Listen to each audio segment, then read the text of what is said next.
Hey, Ben. What's up, man? I'm saying hey like you just now like showed up or something. Of course, that's what missionaries do. That's right. That's right. That's right. My name is Ben Jennings. I'm part of the Baptist Church Ministry Network, and we wanted to make a podcast today with some missionary friends at the BCMN. We love missionaries, and I've got two of them with me today. James? Yes. Tell me about yourself. So my name is James Sinde. My wife, Christina, formerly Demakos. My in-laws are George and Louisa Demakos. We work together in Athens, Greece, with our children, Amalia, Sophia, and Benjamin. So you're busy. Yes. That's awesome. And Very we're cool. involved in church planting. And due to Greece's unique location as a crossroads, we have refugees coming from Africa and the Middle East. And so we get to see many people come to Christ, former Muslims, many of them, and stuff. You seem to have a very, like, it seems like two very distinct mission fields that are kind of converging, with like the Greek, permanent Greek speaking people, very European Greek there that live there. And then you have like, it seems like a stream, like a river of refugees coming through. Yeah. And from countries that, I mean, we can't even count them all, and different people groups. And so like learning all the languages, it's difficult. Haven't learned them all. And Greek and English is what we communicate with in planting a Greek and English church. And that's where the body kind of comes together around English. And then we have some Bible studies and things like that through those other people groups. That's amazing. That's amazing. You're not the only one here, though, in the room. And we also have James. You have John Laase. John, you're a missionary to France, to the city of Aix, and we will be starting a church there this upcoming March with my wife and our little boy Timothy, and we just completed our first term. That's awesome. Yes. So you've done Deputation, and then you've done your first term, and then you've done now you're on furlough. And we were talking earlier with Priscilla. She basically learned French on this term, huh? Yeah, she worked really hard, and in a couple of years she was fluent in French. She was doing Bible studies with people for the last year, so she did really well. She learned really fast. Dude, you married up. I did. Yeah, that's awesome. So did when you were on this particular furlough, you were working with your parents at their church in France? Yeah, during our first term, we were working with my parents. The purpose for that was to allow for my wife to learn the language, and also for us to have a sense of where God wanted us to start a church. And we also had other things that we were busy with, the Olympics outreach and just ministry in the city of Draguignan. So that first term was very fruitful, and we're looking forward to this new adventure with X. So I was thinking about, like, we're trying to really be a resource to a lot of pastors and missionaries, like kind of probably the bulk of the people that will watch this video will be missionaries, pastors, that kind of a thing. So probably a lot of people that know you and that know you, James, too, already. A lot of people that already support you. And then also missionaries that, are on the field or on deputation right now. We have a lot of constituency that way. So I was thinking that, like, maybe you guys could talk a little bit about the do's and don'ts of deputation and furlough, like maybe some tips like surviving furlough or surviving deputation, that kind of a thing. Like if you could go back, we'll start with you, Jonathan. If you could go back to pre-deputation, Jonathan, and give him a tip that would really help, what would you tell him? Well, honestly, we benefited a lot from the BCMN. Yeah. And I didn't know to what extent that would be the case prior to deputation starting. So I definitely was blessed by the communication workshop and all of the work that Lewis does there to prep us. And it very much is helpful, because when we go to churches, and this is, I think, greatly in part because of the workshop, but a lot of the pastors and people in the churches said that was a fantastic presentation. it was clear. We understand what you're going to do. We're excited. We can sense your passion. And so I would honestly, I'm not trying to be Lewis's mouthpiece or anyway. I sincerely believe that doing that workshop will assist missionaries that are going out on deputation. And for the pastors that are, thinking I have maybe somebody in my church that could go to missions, and maybe just even Sunday school teachers, growing that workshop was very helpful for us. I took it twice, I think, and it was huge for me. And it Lewis, when he does it like with a missionary focus, but he also does a ministry version of it. It's a lot of the same content, but they specify it to the different ones. But it really is it's huge. And this is a guy who took undergrad and grad level homiletics, and I'm sure you probably did the same thing. But you think it still helped you even with that? Oh yes, and not only did I took homiletics in seminary, but I went to law school where we trained on some of these things. And when I came out of Lewis's presentation, a lot of the theory, and this is what I think really differentiates between what Lewis does and what you do in school, is Lewis really works with you practically. Right. It's not just theory. And I know that you prep sermons in seminary and all these things, and you prep presentations in school and et cetera. But it's very done differently in the workshop there, and it's very exacting. I thought the same thing. It was kind of funny. Like, so many of the things he taught in that communication workshop is like, oh, that's what I was taught before, but he like actually means it or something. I don't know. Yeah. But he just made it like, and what I appreciated about it is like, I don't care suspend what you think you should do and just do it the way I'm teaching you, and you'll figure it out later, kind of a thing. And that's huge. Oh yeah, no, it was definitely very helpful in all of our deputation. It was definitely a blessing, and the blessing of BCMN was beyond just Lewis's impact. Of course, a network of pastors. We have a lot of friends in the BCMN. Yeah. And we, being in Ohio, have a very tight connection with a lot of BCMN pastors in Ohio. Right. And it's very neat because we come back, now we're on furlough, as you shared. And even though we have a lot of meetings, a lot of them are local in Ohio because we're in that local network. Yeah. And it's very much been a blessing for us. That's awesome. So your recommendations to 3 years ago, 5, 6 years ago. Yeah, pre-deputation. Jonathan would make sure you take the communication workshop. For sure. Definitely get it with the BCMN. Yeah. Okay, let's get a little bit more practical. Let's talk about give me road trip. Road trip stuff. Road trip advice. Yeah. I mean, there's a lot. It obviously depends on whether you have a kid or not. Okay. Because we did deputation, we didn't have a kid. And now we have kid on furlough. So we're having to learn to change. Without a kid, we could drive 12 hours in a day and it was all right. It didn't bother us. It's a little different now that we have a kid. So the advice I'd have really depends on whether you have a kid or not. Okay, so give me advice on... I'm sticking with you. You got to give me something. Okay. Advice with a kid. Okay... You're going to go on deputation with a toddler. What do you do?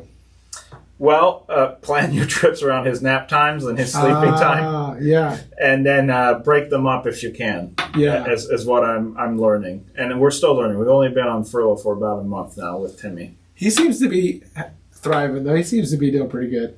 Yeah. That's awesome. Yeah. All right, James.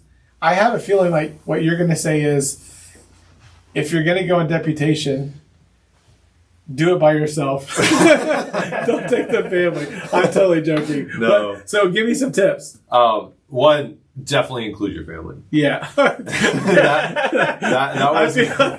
No, I know. Christina, I'm so sorry. You're gonna see this. All right, go. Include your family. Yeah. And because it is family. Yeah. The churches that we want to partner with and we want to be in relationship with are family. And that's what we get to be a part of as missions. And so for our family to understand that, we went on deputation when we had 2 children, and one was 5 and then 2 years old. And it was very different. And it was, our family was involved in all of it, traveling and those things. Then I've traveled a little bit more now by myself back and forth to the States. It's just been more economical. We've been able to, most of the churches that we are new partners with, like you guys, we've known you for years and those things. Right. And so that's been a blessing. And then as that family aspect of it goes, like the BCMN and the BBFI and all of these opportunities that you have as a missionary and relationships with pastors, it's not a relationship with a pastor that, hey, support us. Yeah. It's get to know them as family. Right. And that builds so much opportunity for relationship that we need in the future for solid. We talk about like missionary partnerships, and that really is what that is. And it's kind of neat how whoever the pool of supporters are for any individual missionary, it takes everybody to get a missionary to the field, right? Yeah, and absolutely. That's a huge deal. Okay, give me some road warrior tips. Let's go with like when you're not with your family. How do you make it? Like it's just a couple weeks, so that's probably part of it. Cheeto. Yeah. I've been joking with that. You know what? Oh. As I talk to a lot of missionaries, and they talk about like it feels like all you do is eat. Oh, yeah. Do you feel that way, James? Do you feel that way, Jonathan? Yeah, we do eat a lot. That's pretty much a problem. It becomes a problem at the end when you miss it. Yes, after you're traveling and you're done with that, and you start missing that. Do you have like a on the field diet that you like? I gotta like undo all the American restaurants I just went to.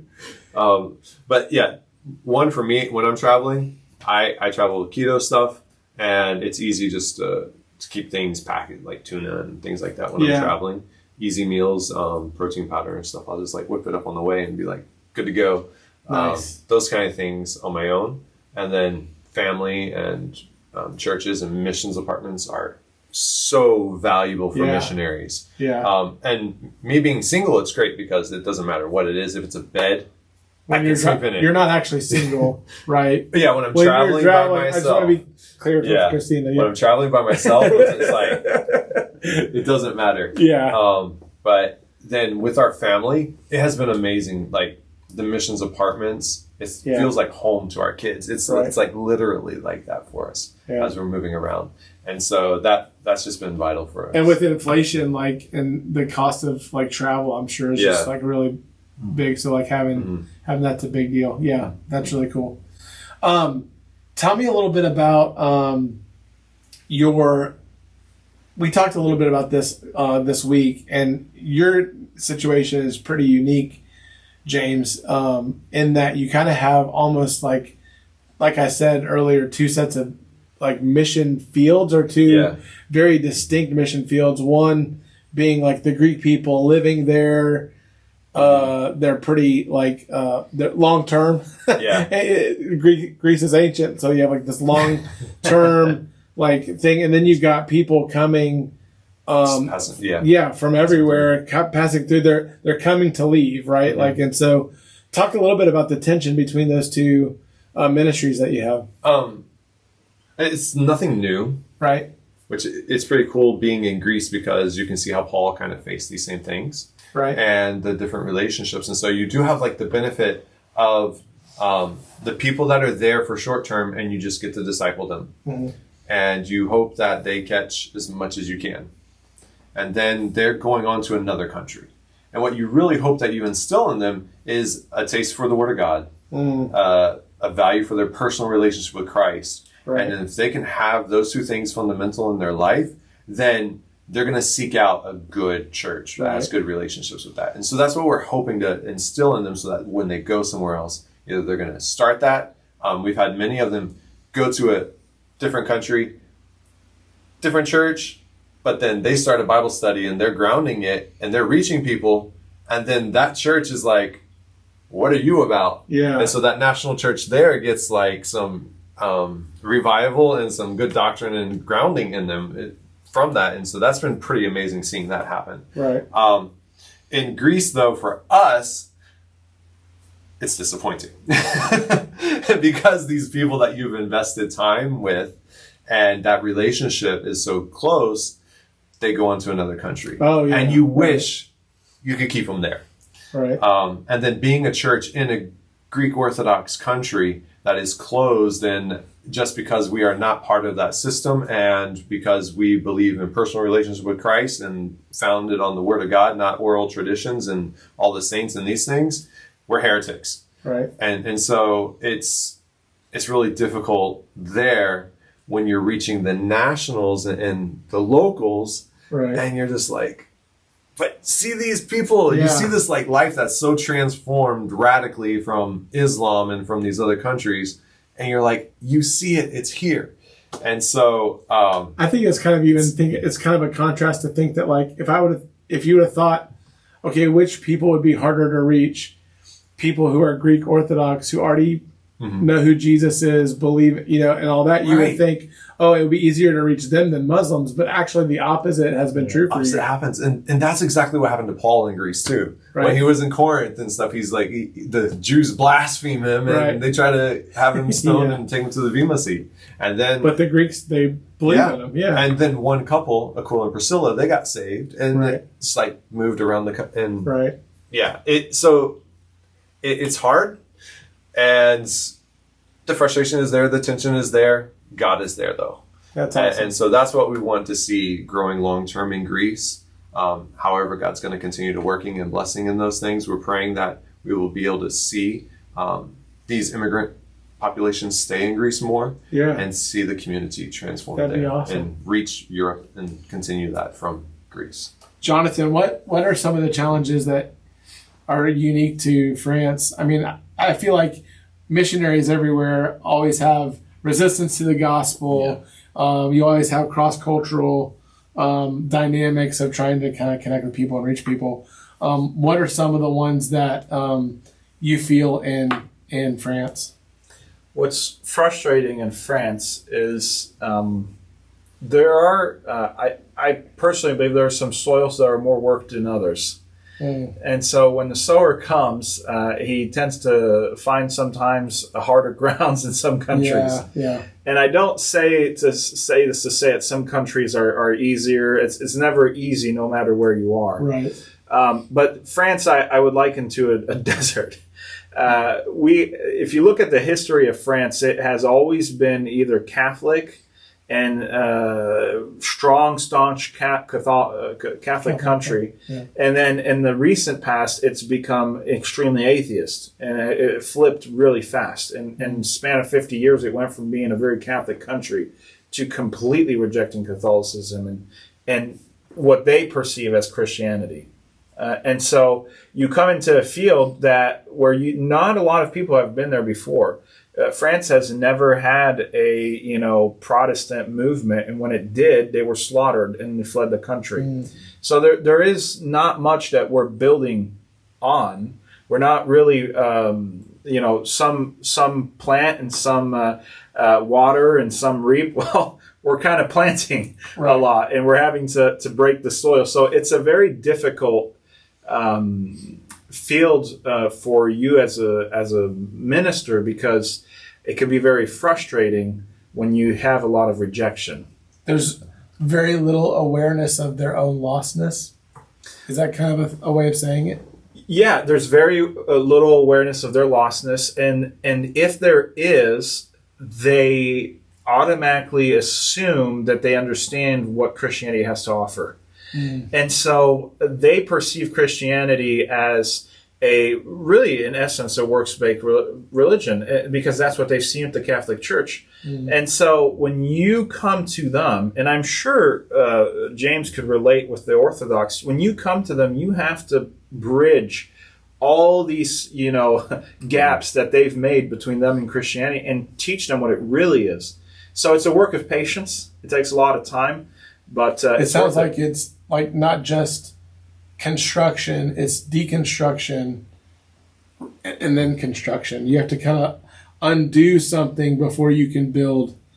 Yeah. If I were to continue on the planting and growing, you have to break the ground before you can plant the seed. And so we have to do a lot of groundbreaking. But there is a change, I believe, in at least in France, and I don't know how it is across Europe, but I see there is a growing interest in the youth around the questions of Christianity and faith and religion. And I see it because when we're doing street evangelism and I have conversations, I can 9 times out of 10 predict how the conversation is going to go depending on the age group. Really? And if they're really old, I can guarantee you they're going to be a staunch Catholic. If they're mid-age, they're going to be atheists and don't want to talk to me. And if they're 30 and under, they're going to want to talk to me. Really? And where does, when you say they want to talk to you, is it like an interest in what you're saying? Is it born out of a need, okay, obviously the atheism of my parents isn't working because there's all these problems that come from that? What is it? What are they feeling? If you ask me, I believe it's an identity crisis. Okay. And the reason is, every time I have these conversations, it's almost as if they're placing themselves as, and here's why I say that they have that interest and they want to talk to me, is they want to identify as Christians. Really? But they don't know what it means. So every time they tell me they're a Christian, I ask them, what does that mean? And they have no idea. And so I get to... Are they defining themselves as Christians as opposed to the Muslims that are coming and all of that? Okay. That is exactly what it is. It's an identity crisis because in France, it's a very secular country. The media, the politics, the schools, it's not just secular, it's pushing secularism down their throats.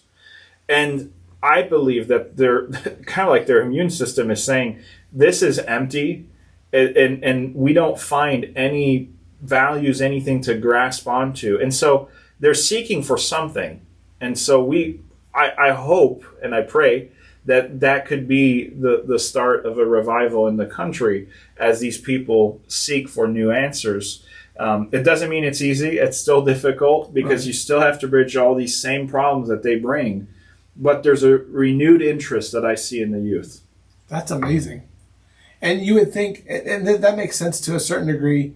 I know at the BCMN meeting that was last week, Steve Hardy was talking about stats that deal with the number of people that get saved before 18, that get saved before even 16 or 13, that the vast majority of people that get saved early on.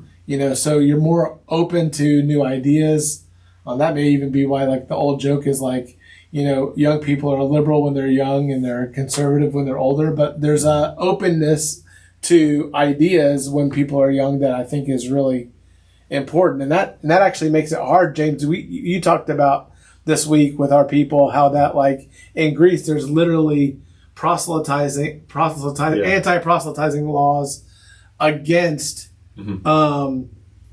for kids, youth. From 18 and under, it's illegal to proselytize. So the activities that Vacation Bible School and clubs and things like that, you can't do that. It's almost like our adversary knows that's a thing. But they are the group that you see the consequences of COVID and, as you said, secularism and these things, that identity crisis that they've in Greek schools they teach religion class alongside mythology and these things. And so I've had kids my children's age and friends that they're believing in the Olympic gods while teaching theology class, and they've been baptized in the Greek Orthodox church, and they go to those holidays. And so it's just what is going on? And so their heart is seeking and wanting that. And so that's one of the groups that we're trying to target again the most, and seeing that opportunity. And it's very similar to adults, older, what's going to happen. Much harder things. But when you have had success with reaching kids, and maybe this isn't something we should put on recording, but when you have had success with kids that want to follow the Lord, how has that come? When you're not allowed to proselytize, you have kids in your church, right? Yeah. So how does that happen? We don't have many kids in our church, but truly it's been through the immigrant populations coming into Greece. Gotcha. A lot of the the Filipinos, there's a large Filipino community. And so these children, they've been born in Greece, they're growing up in Greece. And so we have those opportunities that we've seen outreach and benefits. Immigration is a huge deal right now politically in our country. And that's probably true in your country and in yours too. What you're saying makes me think a little bit differently, like to take off my politics hat and to put on my missionary hat, to say that, like, while I don't necessarily love the politics of open borders and just unhinged migration, the fact that we have in our county, we have like a Haitian population that's coming, some of these other things, and there are unique opportunities with that probably ought to be thought through, right? Right, because this is the next generation of those countries, and they're going to bring the values back to them. They are the answer for the problems that's happening there. Right. And when you share the gospel with them, and they see that, and so that's the solution. And that's the same thing. And they're kind of naturally missionaries because they're not leaving, because they're not staying, they're leaving. And I remember George preaching about that at another BCMN meeting, where he was just talking about how he's found out about these guys that have gone to places in Europe and beyond and actually made a big difference, and he's finding out about them. That's pretty cool. Yeah. And so the people that are coming here, they're in communication with their families there. Right. And so the values that they're getting here and the differences that God's making in their life, they're feeding it to them there too. And so that's what we want to feed them. That's what we want to see happen. These gangs and cartels and the things that are happening here in America and in South America and stuff. The gospel's the answer, and that's the opportunity that God's giving us to make that difference. And so, Jonathan, you're going to X, formerly known as Twitter, France. No, that was a dumb joke. Are you tell us about your new city and the new church plan and what your plans. You've been trying to raise money, for that, and how much do you need and how much have you raised? So we are going to start a church in the city of Aix-en-Provence. It's a city of 155,000 people. It's a very exciting city. It's young. It's got universities. It's a suburb of a larger city of 1.8 million, Marseille, might be more well known. So it's north of Marseille. And up till 2017, there was a Baptist church in that town, and it shut down for various reasons. And so when we were looking at where the Lord would have us start a ministry, we wanted to impact the whole region. And so X is at the bottom tip of a region called la Vallée du Rhône, which doesn't mean a whole lot to anyone, but it means a lot to me. So, and so there's a chain of cities there where we could be working if the Lord would allow us. And we don't know, obviously, how long each plant will take us. But X, great opportunity, great city, and we already have about a total group of 20 people to start this church with. And so out of the 50,000 that we're raising, we've already raised 19,500. Awesome. So, and that's in 1 month of deputation. So, tell me about, like, how did you connect with these? Like, you have 20 people already there. Yes. They're kind of, are they meeting together? And they're waiting on, he just shook his head yes. Would you shake your head yes again? Yes. Okay. All right. And how did you come upon them? How did you meet them? And then tell me about that. Yeah, what happened? So when we looked at the city of X, we took some time to pray on our own to seek if that was where the Lord was leading us. And then we contacted the former pastor of the church that was in X.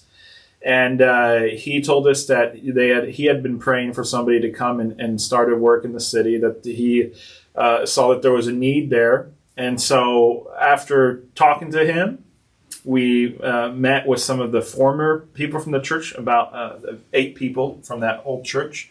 And they were all unanimous that they wanted to see a new church start in the city of X, that they had been praying and wanting for something to be started. So they were all very much enthusiastic about this.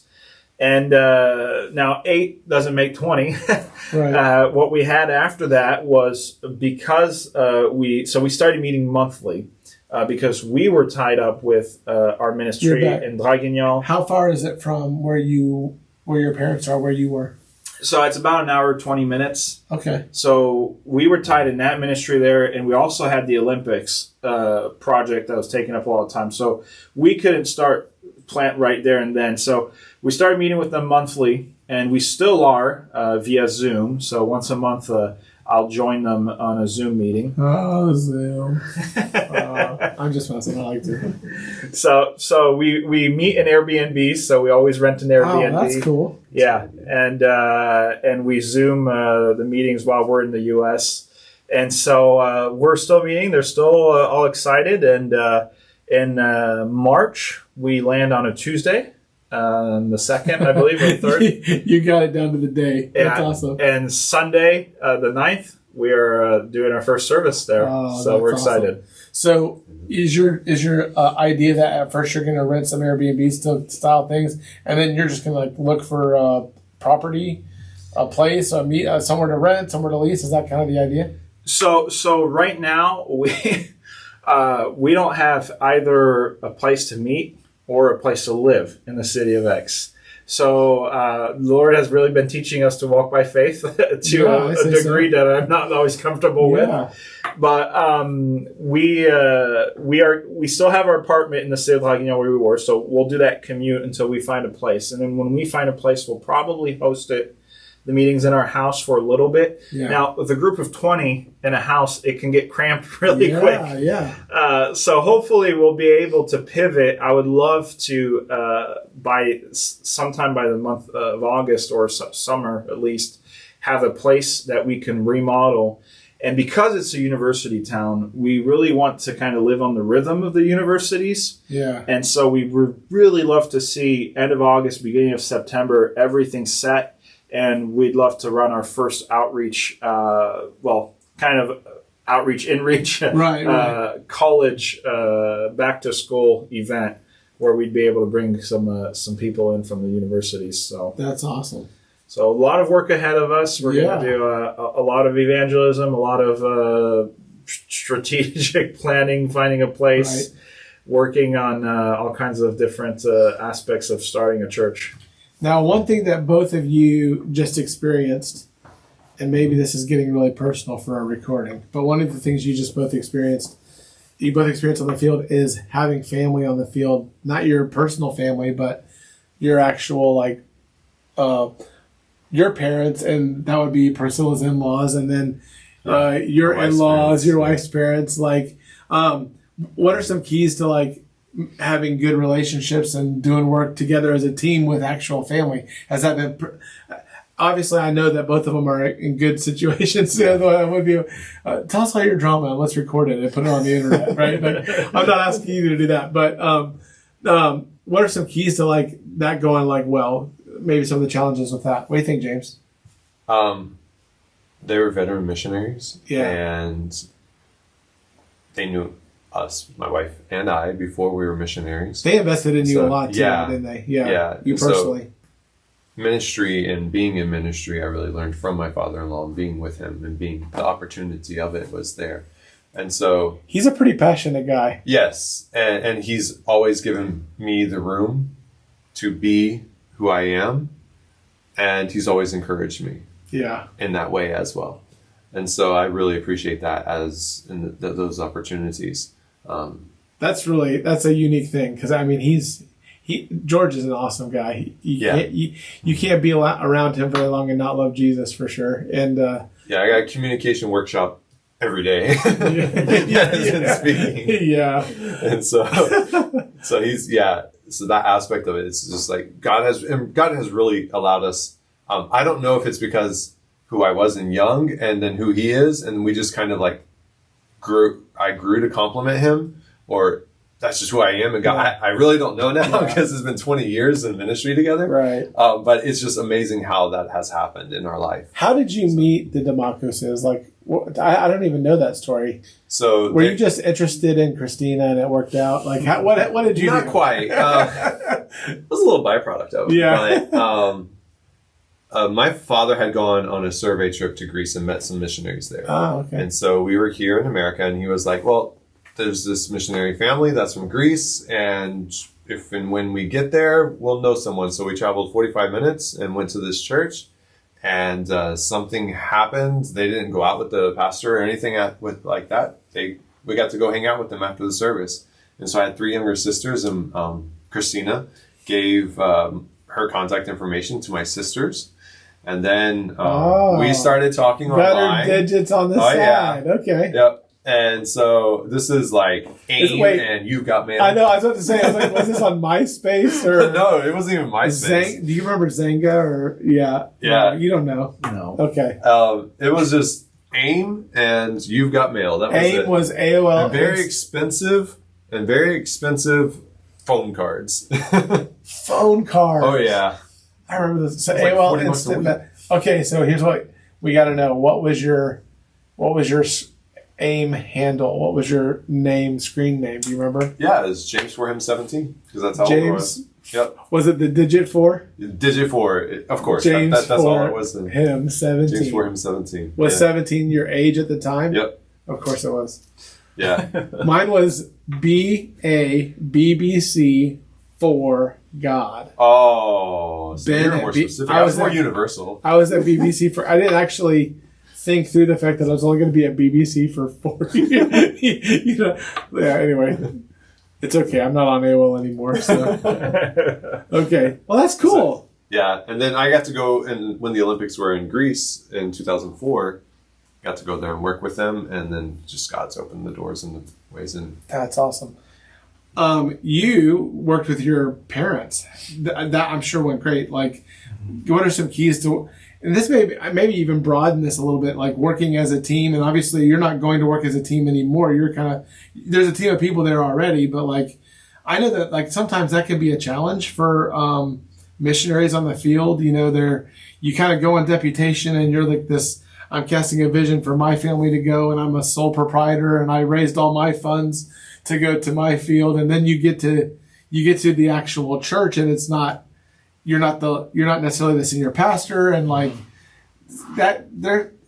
Is it a surprise? Are we saying something that we don't know, that sometimes missionaries have a hard time working together?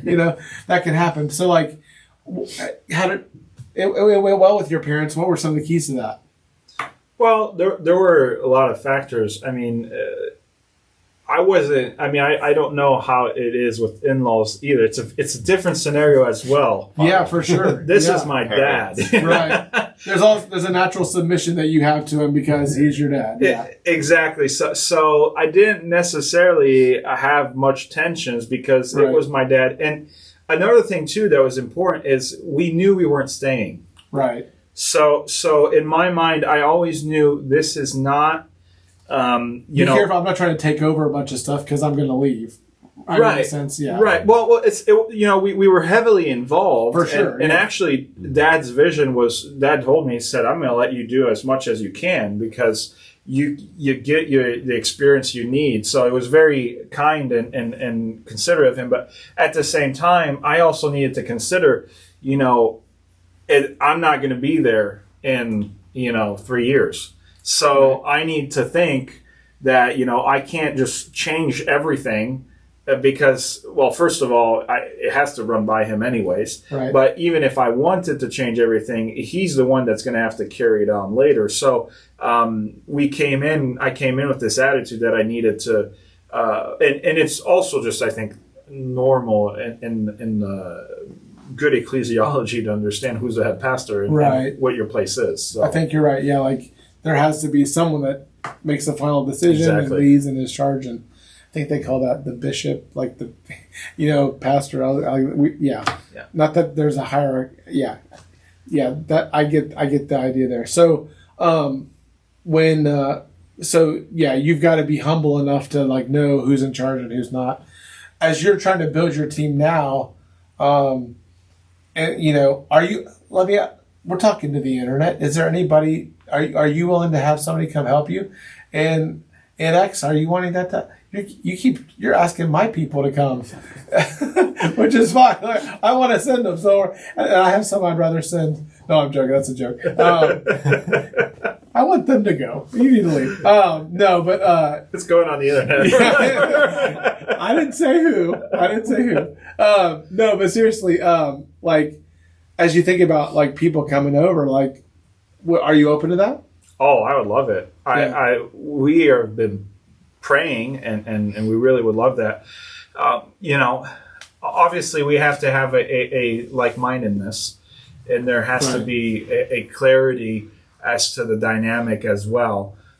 So doctrinal unity, personality, things all that matters. Totally. And on the same line, as I learn to, submit to pastoral, I need somebody that's going to understand, they're not a lone cowboy. Right. And so we really have been praying, and we really are hoping that the Lord will bring some workers our way.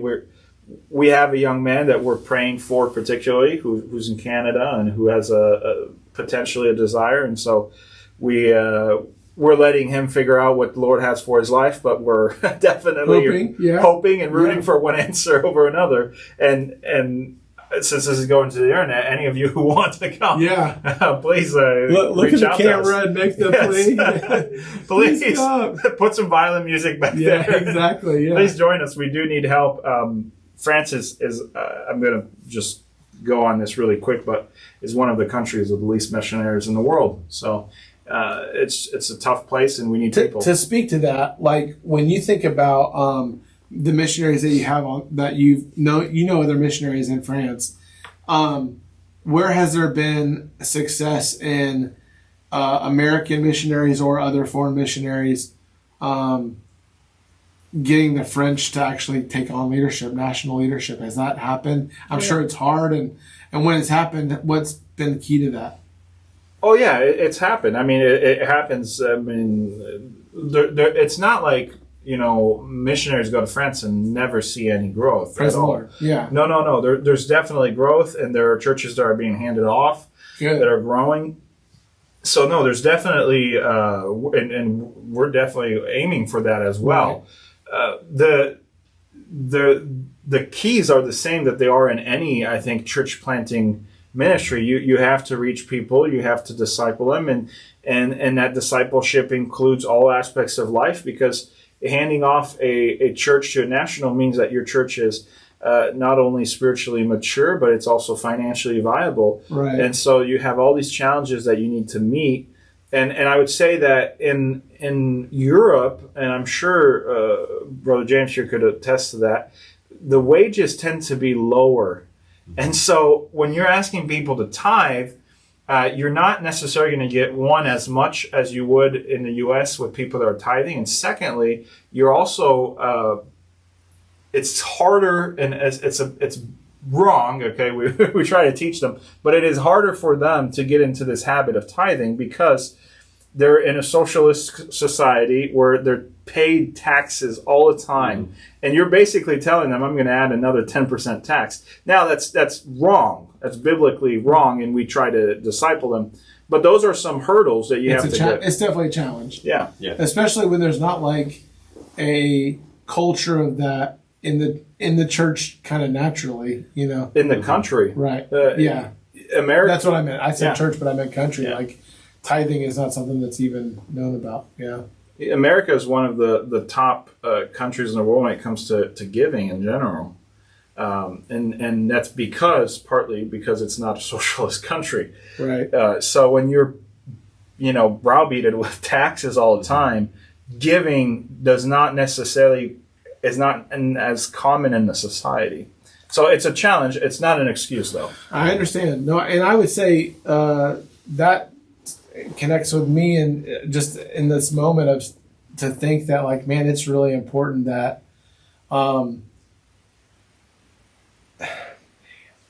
as a pastor, sometimes I feel like, man, sometimes it's easier to get someone to write a check than it is to get them to volunteer. They'll write a check or they'll give, but they won't necessarily go tell their neighbor about Jesus. And so that happens. But don't discount writing the check because that funding, that's of course coming from the Lord as they're a conduit of that. That does mean gospel expression in places where God's not named. And that's what missions is in our churches, right? Where we give so that James, so that you can be in Greece, right? Yeah.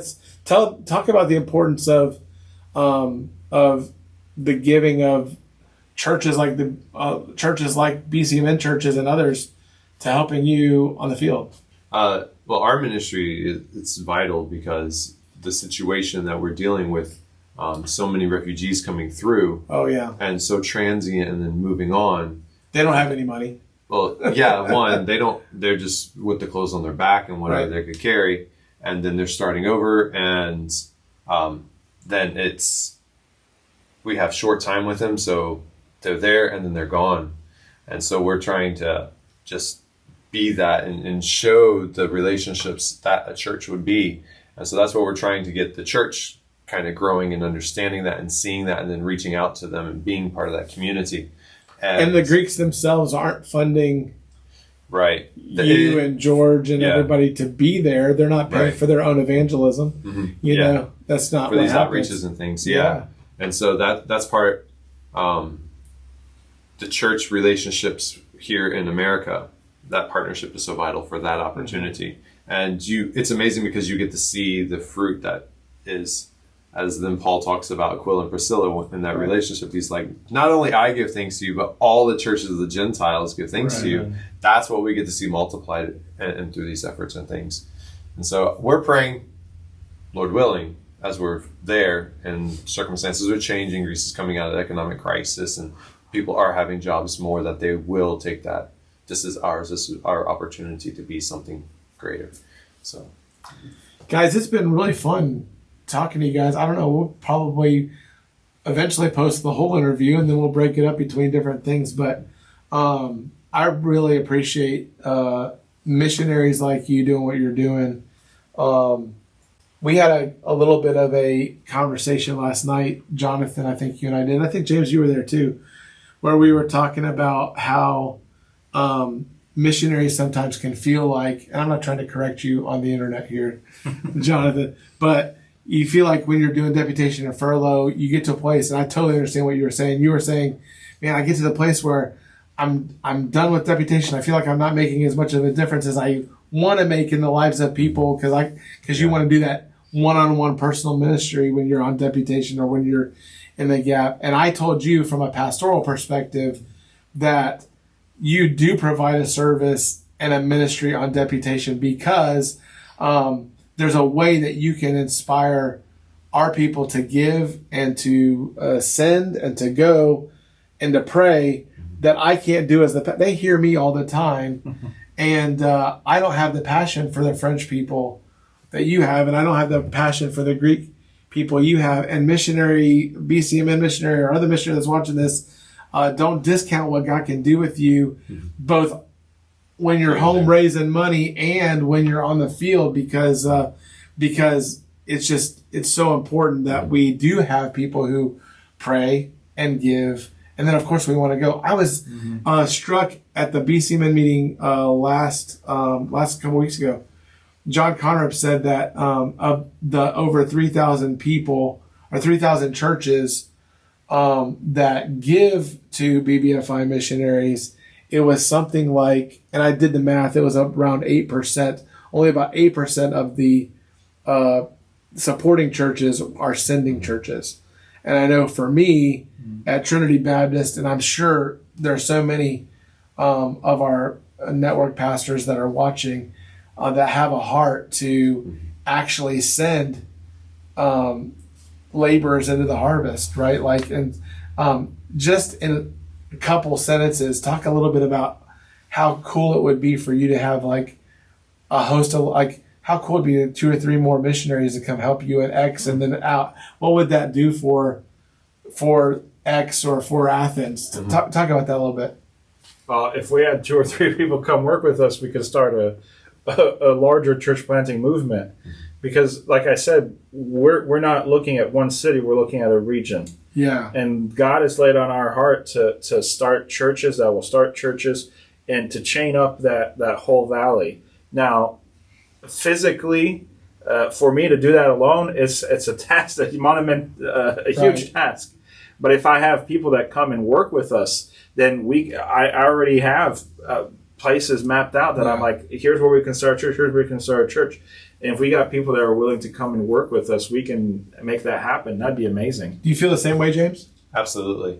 there are people that we're talking to right now. We have a young lady on mission. She's a single missionary, and she's raising funds, and Lord willing will be coming and work with us. Where that'd be amazing. The refugee women, the outreach and the counseling. Has a counseling background. That opportunity to be part of the church and connect with that when the community is so vital. And then also a man and his wife from the Philippines, Lord willing. We don't know what's going to be happening, but just in those communities to be able to grow and to reach in that 3 missionaries. We could start churches next week with that. And so God's blessed us with the place and the facility, and we need the workers. And that sounds like the 938 prayer that we've been told to pray. Amen, right? yes. Pray the Lord of the harvest. Yes. To send forth laborers into the harvest. Mm-hmm. It's been awesome getting to know you guys, and thanks for coming to my missions conference, and thanks for letting me play with these new cameras I got. But all for the purpose of encouraging missionaries and pastors in the network. Thank you for that. So, yeah. James, you didn't do too bad. All right. John, good job, man. Thank you. And we'll talk to you guys again soon. Thank you.